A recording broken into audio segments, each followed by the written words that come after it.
Selamat pagi Bapak Ibu dan Saudara yang dikasihi Tuhan. Selamat pagi Bapak Ibu yang ada di ruang Zoom ini dan Bapak Ibu Saudara yang ada di rumah masing-masing. Puji syukur pada pagi hari ini kita boleh bersama-sama kembali untuk bertemu bersama kembali untuk kita akan merenungkan firman Tuhan.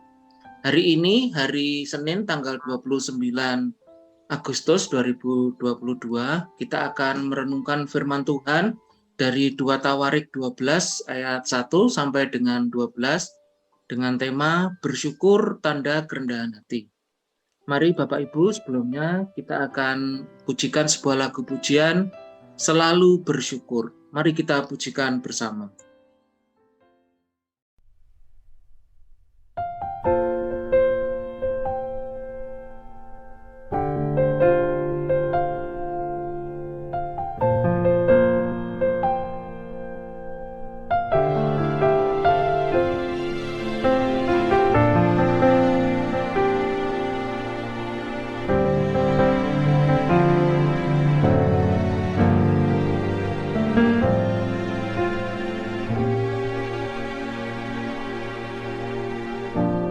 Dengan apa ku membalas kasih-Mu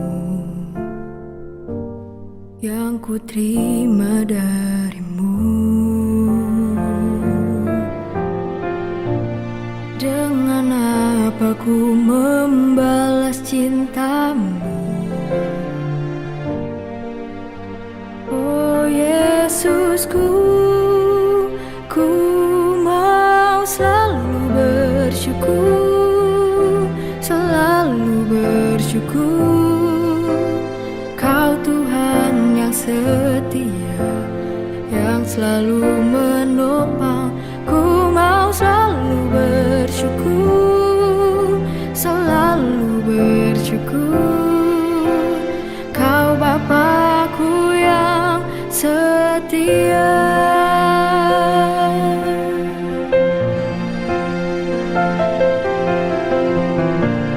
Dengan apa ku membalas kasih-Mu yang ku terima dari-Mu? Dengan apa ku membalas cinta-Mu? Oh Yesusku, ku mau selalu bersyukur, selalu bersyukur. Kau Tuhan yang setia, yang selalu menopang. Ku mau selalu bersyukur, selalu bersyukur.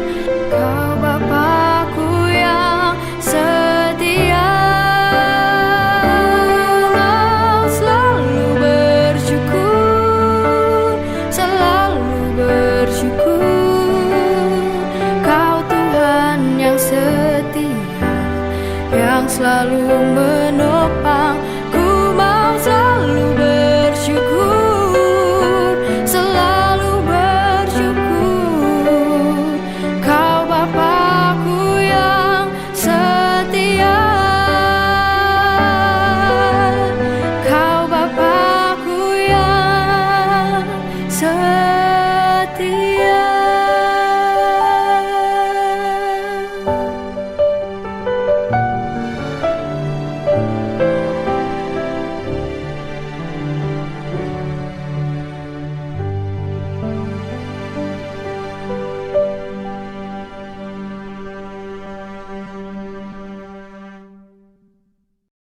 Bapak Ibu dan Saudara yang dikasihi Tuhan, pengantar renungan kita adalah semakin kuat dan berkuasa. Itu merupakan dua hal yang selalu diinginkan setiap manusia. Dengan kebesaran dan kekuasaan setiap manusia, kita bisa melakukan dan memperoleh apapun yang kita inginkan. Itulah sebabnya kekuatan dan kekuasaan selalu membawa manusia untuk jatuh dalam kesombongan. Bukti dari kesombongannya terlihat dari sikapnya yang arogan, selalu merendahkan pihak lain, dan beranggapan bahwa semua yang dicapai oleh karena usahanya. Maka tidak mengherankan Bapak Ibu jika kekuatan dan kekuasaan membuat manusia lupa akan Tuhan.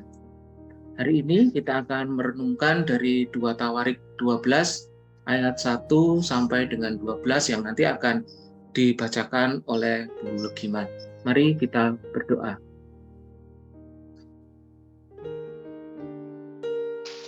Tuhan, kami mau selalu bersyukur kepadamu karena Engkau Allah yang setia, yang selalu menopang kehidupan kami. Terima kasih Tuhan untuk berkat-Mu, untuk kasih setia-Mu, untuk perlindungan-Mu yang Kau curahkan di dalam kehidupan kami.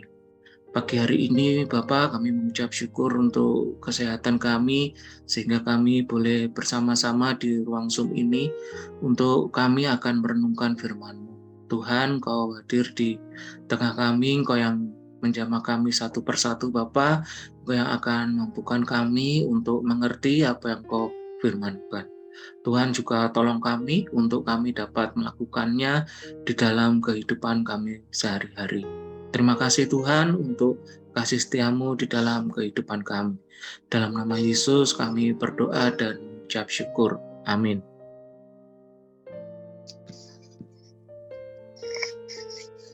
Firman Tuhan dari 2 Tawarikh 12 ayat 1 sampai dengan ayat 12. Rehabeam beserta seluruh Israel meninggalkan hukum Tuhan ketika kerajaannya menjadi kokoh dan kekuasaannya menjadi teguh. Tetapi pada tahun kelima zaman Raja Rehabeam, majulah Sisak, Raja Mesir, menyerang Yerusalem karena mereka berubah setia terhadap Tuhan. Dengan 1.200 kereta dan 60.000 orang berkuda, sedang rakyat yang mengikutinya dari Mesir, yakni orang Libya, orang Suki, dan orang Ethiopia tidak terhitung banyaknya. Ia merebut kota-kota benteng yang di Yehuda, bahkan mendekati Yerusalem.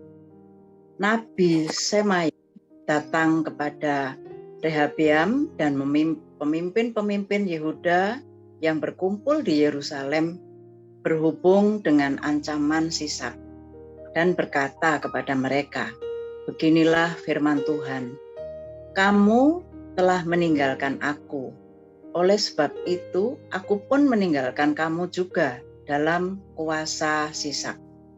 Maka pemimpin-pemimpin Israel dan raja merendahkan diri dan berkata, "Tuhanlah yang benar."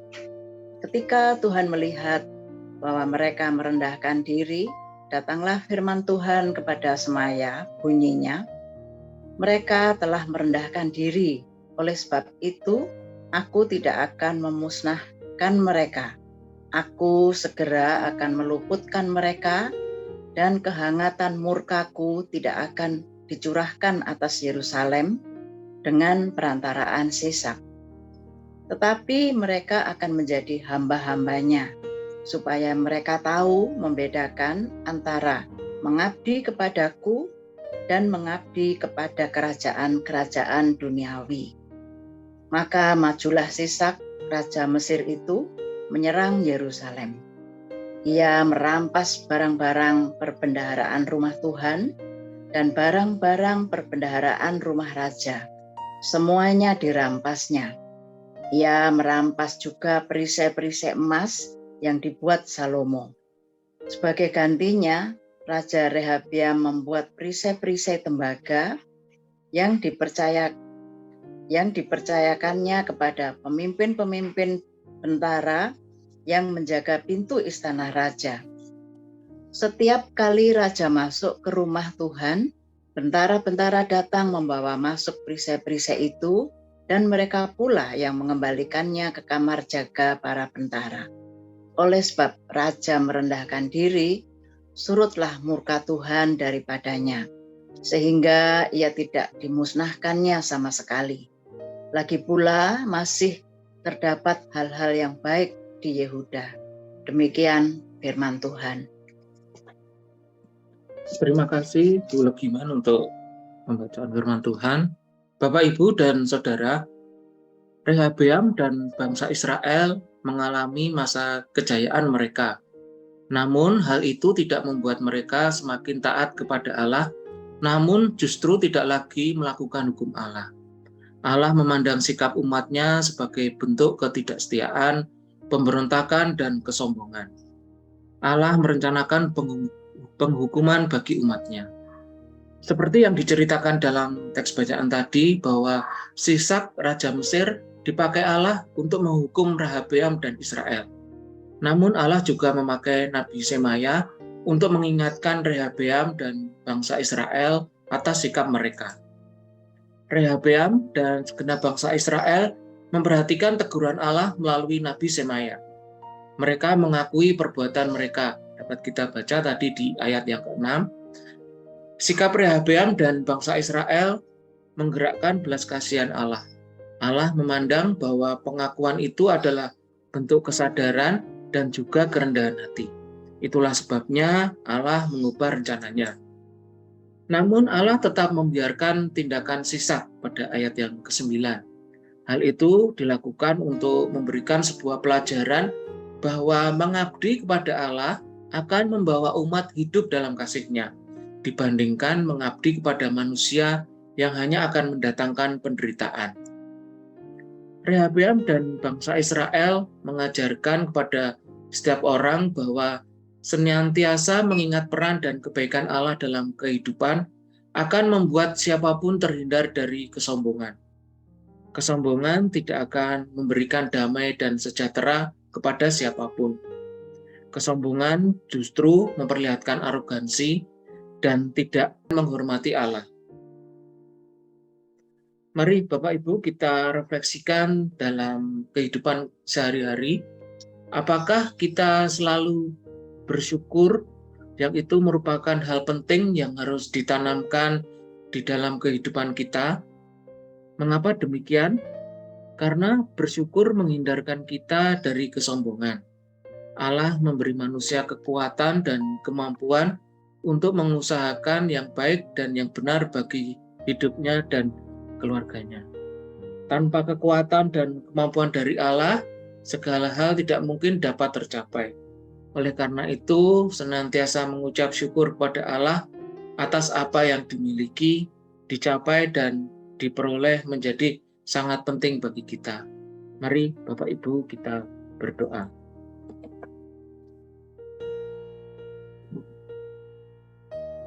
Bapa, mengucap syukur untuk firman-Mu pada hari ini. Terima kasih untuk firman-Mu yang telah mengingatkan kami untuk kami dapat selalu bersyukur kepadamu. Tuhan, kiranya Engkau juga memampukan kami untuk selalu mengucap syukur atas segala sesuatu yang kami miliki atau yang telah kami capai. Karena itu semua hanyalah anugerah-Mu. Tanpa campur tangan-Mu, Bapa, kami tidak akan mampu melakukan apapun. Terima kasih Tuhan, kami mau serahkan seluruh kehidupan kami hanya di dalam tangan kasih-Mu. Dalam nama Yesus kami berdoa dan mengucap syukur. Amin. Bapak, Ibu, dan Saudara, menanamkan sikap hidup yang selalu bersyukur atas segala sesuatu yang dimiliki dan dicapai itu adalah hal yang selalu kita ingat di dalam kehidupan kita. Sehingga kita dapat selalu bersyukur untuk setiap apapun keadaan yang kita alami. Demikian Bapak Ibu untuk saat teduh kita pada pagi hari ini. Tuhan Yesus memberkati kita semua. Amin.